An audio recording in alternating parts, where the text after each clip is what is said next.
Good evening. President Trump has been kicked off of almost every major platform that's out there. Facebook, Instagram, Twitter, even Snapchat. So what is he even up to right now? Meanwhile, another BLM activist was confirmed to have been arrested at the U.S. Capitol on January the 6th, and he was in possession of firearms. Meanwhile, over in the House, Nancy Pelosi and the Democrats are pushing through a second impeachment, although it's likely to fail once reaching the Senate. And lastly, Parler, which is a competitor to Twitter, has been kicked off of Apple, Google, and Amazon because they refuse to censor their users. They are now seeking legal action. Let's go through these stories together. This is your never-ending 2020 election update, and I'm your host, Roman from the Epoch Times. Now, I wanted to start today's discussion by going through this quote.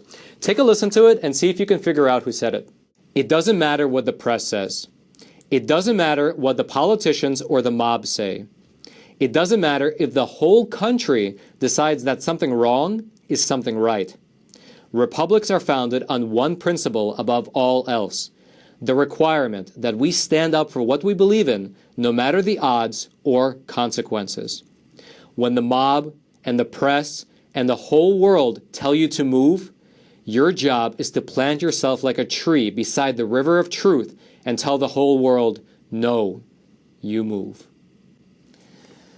So that was extremely powerful, and it was said about 100 years ago by Mark Twain, and it was made famous when it was adopted by Captain America. That might have been where you heard it from before. And the reason that I wanted to bring up this quote right here is because about 21 years ago, we here at the Epoch Times, we made a decision. We planted this organization like a tree beside the river of truth, and we have been exposing the communist subversion around the world ever since. And right now is the culmination of decades of socialist and communist subversion in this country. It's playing out right in front of our eyes. And I would implore you to not lose heart, to not give in to the mob, and to instead take the solemn and weighty responsibility upon yourself to speak the truth no matter what. The gloom that's in this world right now, it seems to mask the fact that there is so much to be thankful for. But you know what? That gloom is but a shadow that will vanish with the light of truth, and dawn is almost at hand. Now, let's talk about some of the ramifications that have come about since January the 6th. To start off with, 2 days ago, the U.S. Capitol Police have confirmed the off-duty death of one of their officers, a man by the name of Howard Libengood. In their statement, the department said, he was assigned to the Senate Division, and he has been with the department since April 2005. Our thoughts and prayers go out to his family, friends, and colleagues. His specific cause of death has not been released yet, and it's still unclear whether his death is related to the unrest that took place at the Capitol. However, if it is the case, then he would be the second police officer to die in connection with the breach of the Capitol building. Now, President Trump ordered American flags across the country to be flown at half-mast until this upcoming Wednesday, as a sign of respect for the service and sacrifice of United States Capitol Police officers Brian D. Sicknick and Howard Libengood, and all Capitol Police officers and law enforcement across this great nation. Now, on the other side of the protest, a federal investigation has been opened into whether excessive force was used against Ashley Babbitt. She was, of course, the young Air Force veteran who was shot and killed inside of the Capitol building by the police. In order to get more details about this investigation, as well as to get a little bit more clarification around the details surrounding her death, we here at the Epoch Times, we actually reached out to the U.S. Attorney over in D.C. for comment, but I've yet to hear back. We also reached out to the FBI for comment, but neither have gotten back to us. I'll let you know if we hear anything. Now, in terms of the other protesters, a number of them have been either arrested or charged in the last few days, including the man from Arkansas who posed for photos while sitting at a desk in Nancy Pelosi's office, a lawmaker from West Virginia who filmed himself entering the U.S. Capitol building, a man from Florida who was photographed carrying the Speaker of the House's podium, as well as this man here with the horns and the hat. You might have seen him in photos all across the internet. He's become somewhat of the face of this whole break-in. In total, thus far, several dozen people have been arrested, and 53 of them are facing charges. Now, there are two things about these arrests that are interesting and worth mentioning, and I'd like to discuss with you. First of all, not everyone who got arrested was a Trump supporter. Some were actually anti-Trump. For instance, a 25-year-old man named Logan Grimes was arrested in Washington amid this protest. According to his family, he is not a Trump supporter, and he has actually been active in the BLM movement. So why was he arrested? Well, according to the public arrest records, he was booked on charges including carrying a pistol without a license, possession of a large capacity ammunition feeding device, and possession of unregistered ammunition. So what was this anti-Trump BLM activist doing at the parade with live ammunition? Well, here's what his father had to say. "We are a very progressive liberal family. If there's any reason my son was even present, it's because of his stand against what a lot of those folks who did horrible things yesterday." Now, Logan Grimes was not the only confirmed BLM activist who was arrested on that day. As we discussed in our previous episode last Friday, another left-wing activist named John Sullivan was also arrested for breaking into the Capitol. Now, since then, we found a video online that was posted on his YouTube channel showing him entering the Capitol building with a group of other Trump supporters. And he's heard on video encouraging others and convincing Capitol Police to let the trespassers through at several impasses. So what was he doing there at the Capitol? Well, he claims that he was just there in a reporting capacity. He was just there to take a look around, going there to document what was happening. When others pressed him online on the fact that he was egging people on, he claimed that it was part of blending in, so I don't get beat up. And this is, among other reasons, why I say that it is still unclear who actually instigated the break-in of the Capitol building. We're still looking into it. We're still investigating all of the details surrounding it, as well as the footage from that day. Now, the other thing that I wanted to highlight in regards to all these arrests was this. The fact that these people are getting found, charged, and arrested is not surprising to me. I mean, their photos are everywhere, and the FBI has extensive resources. But in my opinion, what is surprising is how easy it was for these protesters to breach the Capitol building in the first place, especially at a time when every single lawmaker, both all of the senators, all of the House members, as well as the vice president, were inside. To me, it seems almost unfeasible. I mean, take a moment to consider our priorities as a country for a moment. We spend over $700 billion on defense every year, but where does that money even go? I mean, we of course purchase the greatest helicopters, the greatest fighter jets, the greatest weaponry that money can buy, but our Capitol, our U.S. Capitol building, can be overtaken in a matter of just an hour by unarmed protesters. Now, along this line, 3 days ago, a bipartisan group of senators announced that they're launching a probe into these security failures. Among the things that they'll have to investigate are two that I'd like to highlight with you. First of all, 3 days before the protest, the Pentagon asked the Capitol Police if they needed the National Guard, but they turned it down. And second of all, as the building was being stormed, in the middle of it, the Justice Department reached out to the Capitol Police and offered to provide them with several FBI agents as backup, but they also turned them down. Why? I'm not sure. Thus far, it's not been made publicly known. Likely, it'll have to be investigated by the Senate. Now, just for your reference, these 2 points above about the Capitol Police turning down help came from a report in the Associated Press, which interviewed unnamed senior defense officials. So take it what it's worth. We here at the Epoch Times, we actually reached out to the Capitol Police, the Defense Department, as well as the Justice Department for comment, but none of them got back to us thus far. If they do, we'll let you know. Now, if you'd like to read more about what we discussed thus far about all of these investigations and arrests, then those links will be in the description box below this video for you to check out for yourself. And while you're down there looking for those links, take a quick moment to vote with your finger and smash that like button. Because you already know that tech platforms like this, as well as almost every tech platform, is censoring honest voices, voices that talk about the truth of what's happening in this country as well as in this world right now. But when you smash that like button that's below this video, you are forcing the YouTube algorithm, the exact same algorithm that censors us, to push this video out to potentially thousands and more people, letting the truth be known far and wide. Now, let's talk about the possibility of a second impeachment. As I'm sure that you're already aware, most media, some lawmakers, former officials, and a lot of critics have pinned the blame on what happened at the riot in the Capitol building on President Trump. Now, earlier today, Democrats in the House have formally introduced an article of impeachment against President Trump, charging him with incitement of insurrection, and they will be voting on it probably as early as Wednesday. And if they get a simple majority to vote in favor of impeachment, then it'll go to the next step, which is a trial in the Senate. Now, how likely is all of this to actually succeed? Well, it's not very likely. Even if the House moves to successfully impeach and is able to push it through expeditiously, it's likely going to die in the Senate before January the 20th.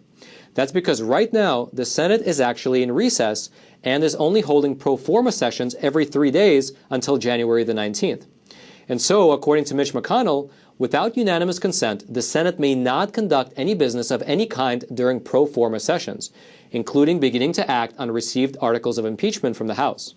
So you see, even if the House votes for it, unless all 100 senators agree to it, there is not going to be a Senate trial, at least until January 19th, which is the same as not doing it at all, right? Because then the end of the term is January 20th, and you can't get anything done in a single day. But notice something really cool, at least in my opinion. Even though this whole thing basically has no chance of going through, no one is talking about election fraud any longer. In fact, no one is talking about almost anything else any longer other than impeachment. It seems to be the front page headline of every single newspaper. It's kind of cool how that works. Regardless, if you'd like to read more about the second impeachment attempt, those links will be in the description box below this video for you to check out for yourself. And now let's talk a little bit about censorship. As I'm sure you've already heard, President Trump has been kicked off of practically every platform that's out there. Although I should probably use the word platform in quotation marks because they seem to be acting more as publishers in recent days. But let's focus specifically on Twitter for a moment. 3 days ago, Twitter moved to permanently ban President Trump's account, saying that his recent tweets were in violation of the glorification of violence policy. Okay, so those tweets must have been pretty bad. They must have been glorifying violence pretty hard in order to get the leader of the free world kicked off of his primary communication channel. So let's take a look at them ourselves. Here's the first one. The 75 million great American patriots who voted for me, America first, and make America great again, will have a giant voice long into the future. They will not be disrespected or treated unfairly in any way, shape, or form. Then later after that, President Trump tweeted, "To all those who have asked, I will not be going to the inauguration on January the 20th. Now that was the last tweet from President Trump before his account was removed. Now, in front of me here, I have the statement that was released by Twitter explaining the rationale behind their moves. Let's go through it together. So their assessment, it determined that Trump's last two Twitter posts were highly likely to encourage and inspire people to replicate the criminal acts that took place at the U.S. Capitol on January the 6th. And now they said that they came to this conclusion based on a number of factors. Let's go through some of them together. They actually put them here for us in 5 bullet points.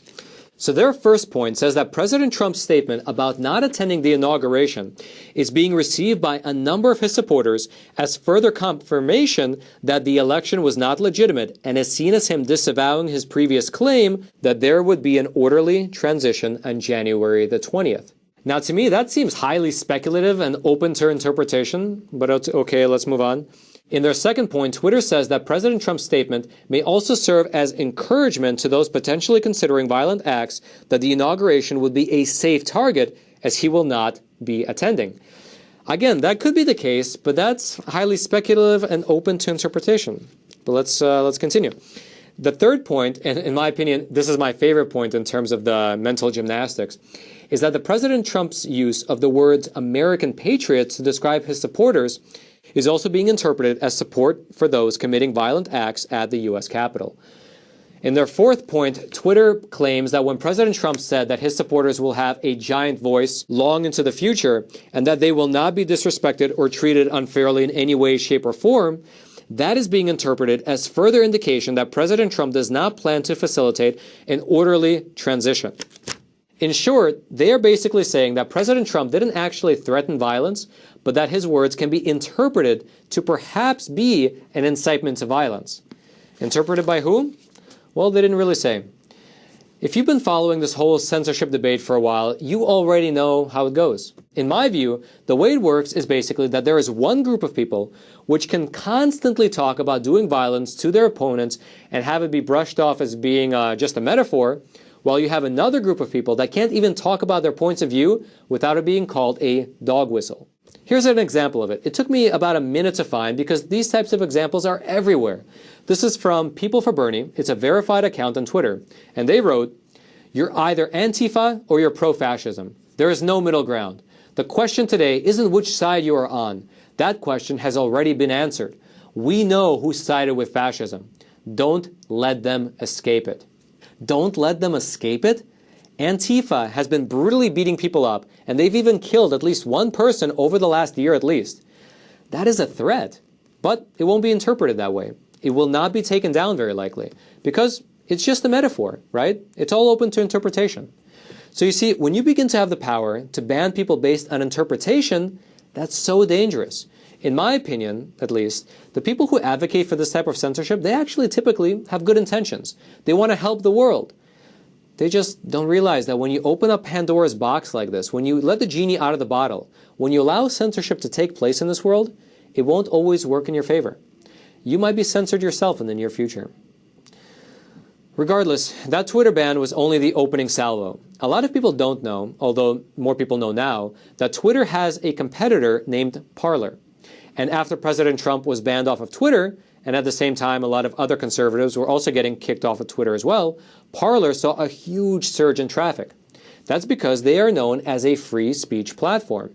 They have guidelines in place that are in line with federal laws, but they don't go further than that. They don't politically censor. In fact, I had a chance to sit down with Parler's CEO a few months ago, and here's how he described this platform. So we have a legal basis for every rule, which means that you can express your political opinion without worry of censorship. Now, of course, you can't be violent. You can't, post really egregious, like nudity or obscenities, but you can express your opinion in any way you feel like without worrying about being targeted. However, the open nature of that platform has become a problem to some. 2 days ago, both the Google Play Store as well as the Apple App Store kicked Parler off of their platforms. In explaining their actions, Apple released a statement saying that we have always supported diverse points of view being represented on the App Store, but there is no place on our platform for threats of violence and illegal activity. Parler has not taken adequate measures to address the proliferation of these threats to people's safety. We have suspended Parler from the App Store until they resolve these issues. However, Parler's founder and CEO, he said that this was a huge double standard, because on the very same day that Parler was banned, Hang Mike Pence was trending nationally on Twitter, and yet Twitter wasn't banned. And in regards to what happened at the Capitol on January the 6th, he said that Parler has no groups style feature, and Facebook was the #1 tool for coordinating meetups for that event, and yet Facebook was not banned. He therefore called it a blatant double standard, saying in a statement that it's displaying the horrible double standard Apple and their big tech pack apply to the community. Now that was not the end of their trouble though, because the very next day, Amazon, who Parler was using for its web hosting service, also kicked them off. And because of that, as of right now, Parler is offline. Now the CEO of Parler, he is taking legal action, saying that he believes that Amazon, Google, and Apple coordinated to try and ensure that they don't have competition. Now we here at the Epoch Times, we reached out to Amazon, we reached out to Google, and we reached out to Apple for comment, but have yet to hear back. If you'd like to read more about Parler, how they got kicked off, as well as what they're doing in response, those links will be in the description box below this video for you to check out. And now lastly, I'd like to take a moment and introduce our new sponsor to the channel. Right now, as you can obviously tell, is a time when both platforms and advertisers are making a concerted effort to defund media outlets which report honestly about what's happening in this world right now. However, Tidal HomeLock obviously cares about the truth to sponsor a channel like ours. And in fact, let me move over to the studio to tell you more about them. That's right, Roman. Today's sponsor is a great company called Home Title Lock. And the reason they're a great company is that they can help keep you out of trouble. Basically, right now, with all the advances in technology, the title to your home is likely kept online.